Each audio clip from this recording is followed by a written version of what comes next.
मित्रों, हम बात कर रहे थे साधना के बारे में। साधना में उन्नति कैसे हो, साधना के लक्ष्य को कैसे पूरा किया जाए।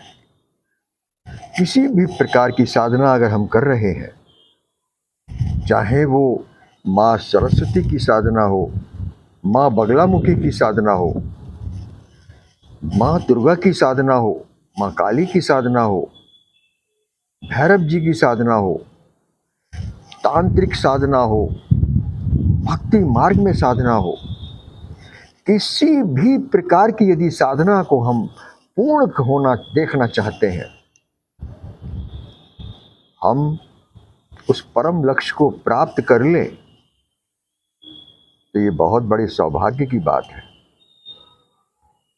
और हर साधक जो भी साधना करने के लिए उद्यत होता है, तो उसकी यही इच्छा होती है कि उसकी साधना पूर्ण हो, अति शीघ्र पूर्ण हो। उसके लिए विधान बताते हैं कि कितने हजार कितने लाख मंत्रों का जाप करना है, कैसे उठना बैठना है, कैसी अपनी दिनचर्या को रखना है, किस तरह से जीवन बिताना है साधना के समय में। इस पे अनेक वीडियो मिल जाएंगे। अनेक महात्माओं ने, अनेक प्रवचनकर्ताओं ने इस पर बहुत ज्ञान दिया है। परंतु आज मैं आपको एक ऐसा रहस्य, एक ऐसा राज बताऊंगा जिसको अपनाकर आप साधना को अपनी पूर्ण कर सकते हैं। ये कोई नहीं बताएगा। सब बता देंगे कि इस तरह से रहना है, खाना पीना इस तरह का रखना है, व्रत उपवास करने हैं, जो भी नियम आदि उससे संबंधित हैं, जिसकी भी साधना कर रहे हैं आप, वो सब आपको बता दिए जाएंगे। परंतु ध्यान रहे कि साधना कौन कर रहा है, और जिसकी साधना हो रही है, साधना कौन कर रहा है? व्यक्ति, मनुष्य। और जिसकी साधना हो रही है, वो वहां पर साक्षात उपस्थित उसके समक्ष नहीं है। यूं तो शक्ति कण कण में व्याप्त है।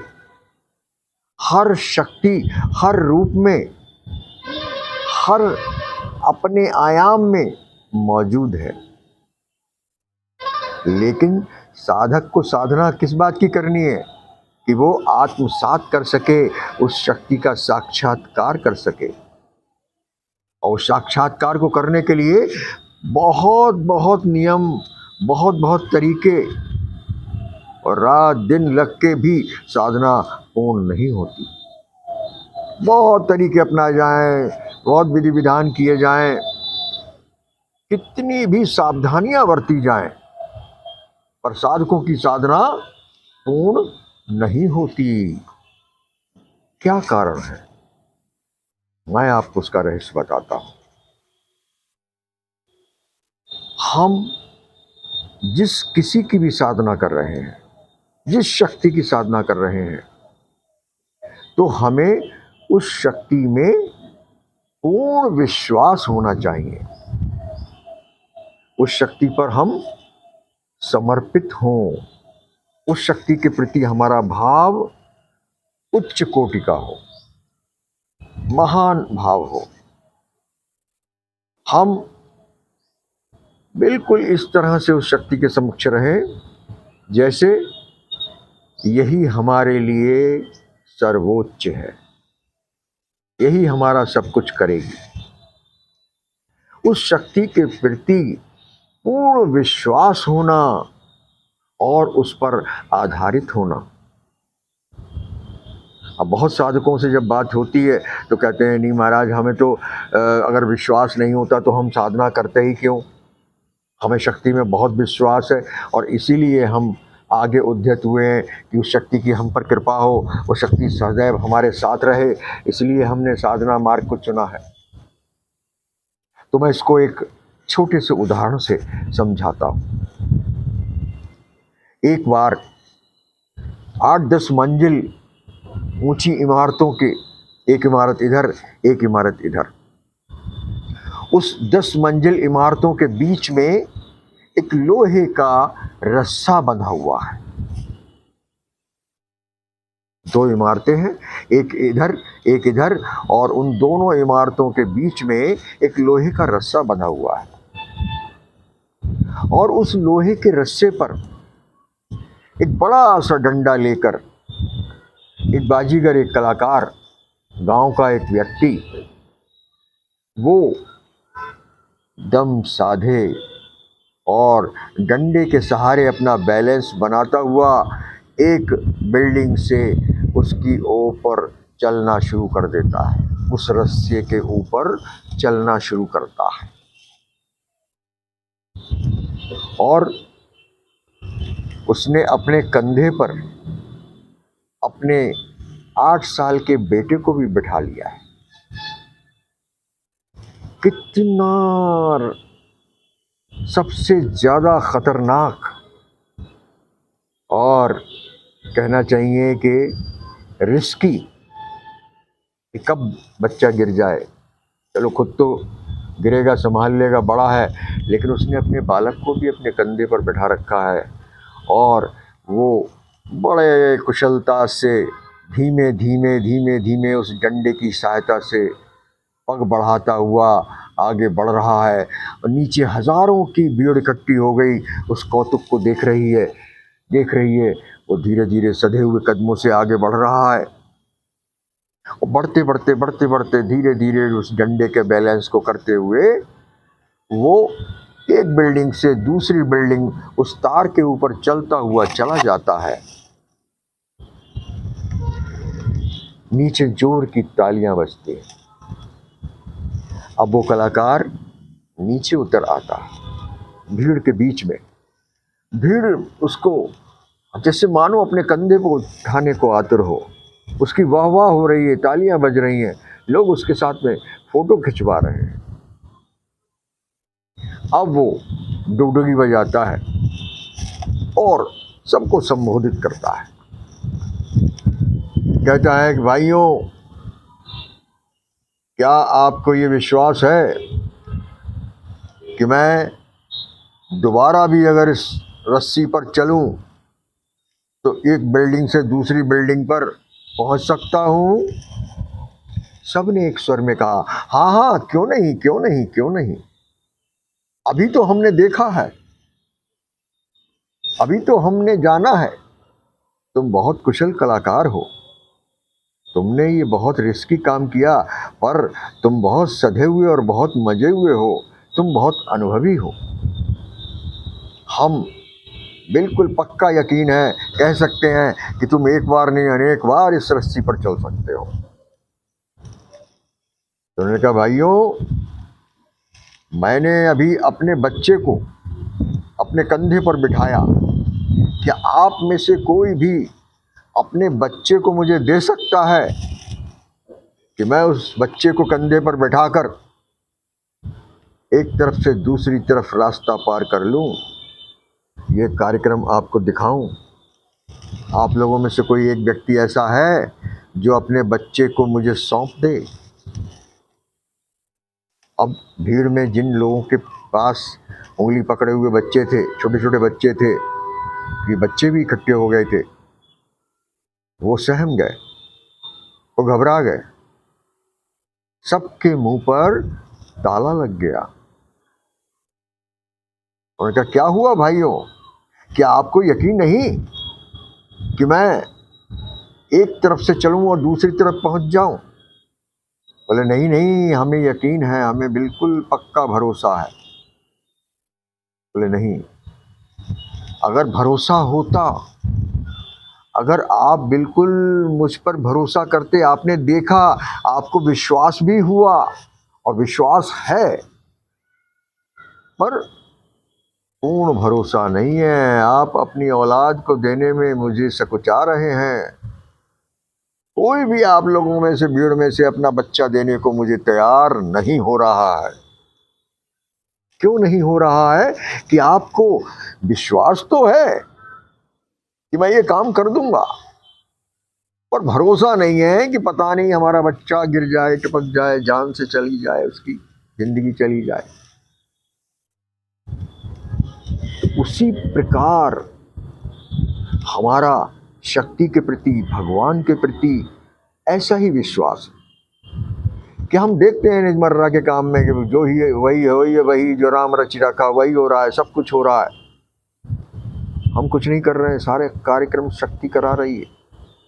जिंदगी की हर मोड़ पर, हर क्षण शक्ति है, वही करती है, और वही करता है, वही कराता है, वही जगाता है, वही सुलाता है, सारे उसके कौतुक देखे जाते हैं। पर फिर भी जब कोई कष्ट आता है तो त्राहिमाम करने लगते हैं। जब भी कोई विपत्ति होती है, जब कोई काम नहीं बनता है, बार बार प्रयास करने पर भी, और दुख आता है, इच्छाएं पूरी नहीं होती हैं, तो हमारा भगवान के प्रति विश्वास डोल जाता है। तो ये जो विश्वास का डोलना है, ये बड़े गहरे की बात है। हमें इतना विश्वास हो जिसकी हम साधना करने जा रहे हैं कि हमें बिल्कुल निर्भय होकर उस समय रहना हो, कोई खौफ नहीं, कोई चिंता नहीं, बस केवल साधना का लक्ष्य सामने हो, और मंत्र जाप बहुत ध्यान पूर्वक करें। मंत्र जाप करते वक्त आज्ञा चक्र पर ध्यान दें, आंख बंद करें, इष्ट की ध्यान करें, इष्ट की मूर्ति का चिंतन करें, और फिर बंद आंखों से आज्ञा चक्र में उसको देखें। और जो साधना करने हम जा रहे हैं, उस मंत्र का चुनाव भी मित्रों बहुत सूझबूझ से करना होगा।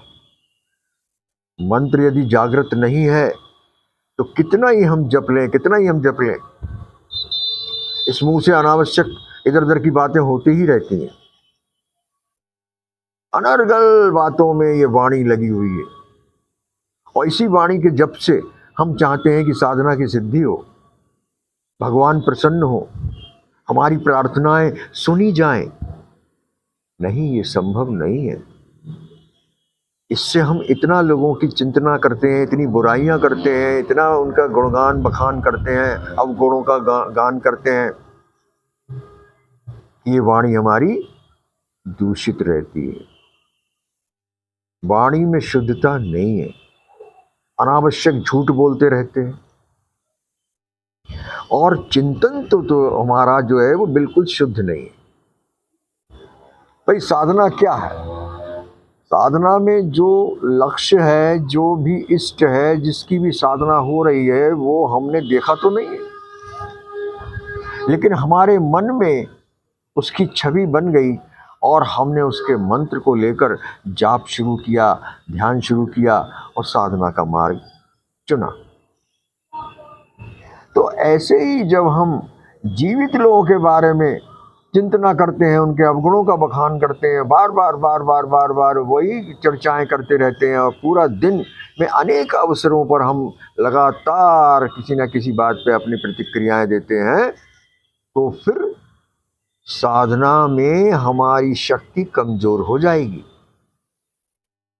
साधना में सफलता हमसे दूर हो जाएगी। साधना में अगर आगे बढ़ना है तो एक तो जागृत मंत्र हो, किसी ऐसे गुरु से जो सिद्ध गुरु हो, वो मंत्र मिल जाए।